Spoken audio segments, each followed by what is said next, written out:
പല കമ്പനിയുടെയും managers, team leaders അല്ലെങ്കിൽ അവിടെ സൂപ്പർവൈസേഴ്സൊക്കെ ഉണ്ട്, അവരുദ്ദേശിക്കുന്ന പ്രൊഡക്ടിവിറ്റി തരാറില്ല എന്നുള്ള പരാതി പറയാറുണ്ട്. എൻ്റെ കമ്പനിയിലും ഇത്ര പ്രശ്നങ്ങളുണ്ടായിരുന്നു. ഞാനതങ്ങനെ സോൾവ് ചെയ്തെന്ന് പറയാം.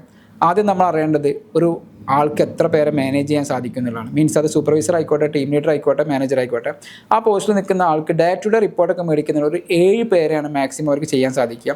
ഇനി ഒരു സൂപ്പർവൈസർ റോളിലൊക്കെ നിൽക്കുന്ന കുറച്ചും കൂടെ അത്ര ഇമ്പോർട്ടൻ്റ് ആത്ത റിപ്പോർട്ടൊക്കെ മേടിക്കുന്നതാണെങ്കിൽ ഒരു 10 പേരെയും, ഇനി ഒരു ഫെസിലിറ്റേറ്റർ രീതിയിലൊക്കെ നിൽക്കുന്നത്, അതായത് അവർക്കൊരു അഡ്വൈസ് കൊടുക്കുക, ജസ്റ്റ് അങ്ങനെ അധികം ക്രൂഷ്യൽ അല്ലാത്തൊരു പാട്ടൊക്കെ കൈകാര്യം ചെയ്യുന്നതാണെങ്കിൽ 12 റിപ്പോർട്ട് വരെയാണ് ഇവർക്ക് മേടിക്കാൻ സാധിക്കുക.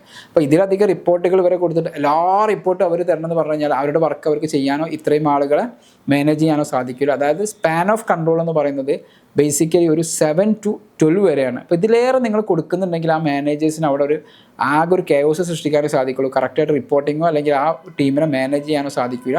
അപ്പോൾ നിങ്ങളുടെ കമ്പനിയുടെ കാര്യങ്ങളൊന്ന് അനലൈസ് ചെയ്ത് നോക്കുക. ഈ വീഡിയോ മറ്റുള്ള ബിസിനസ് ഓണേഴ്സിലേക്കും മാനേജേഴ്സിലേക്കൊക്കെ ഒന്ന് ഷെയർ ചെയ്യുക, വളരെ യൂസ്ഫുൾ ആയിരിക്കും.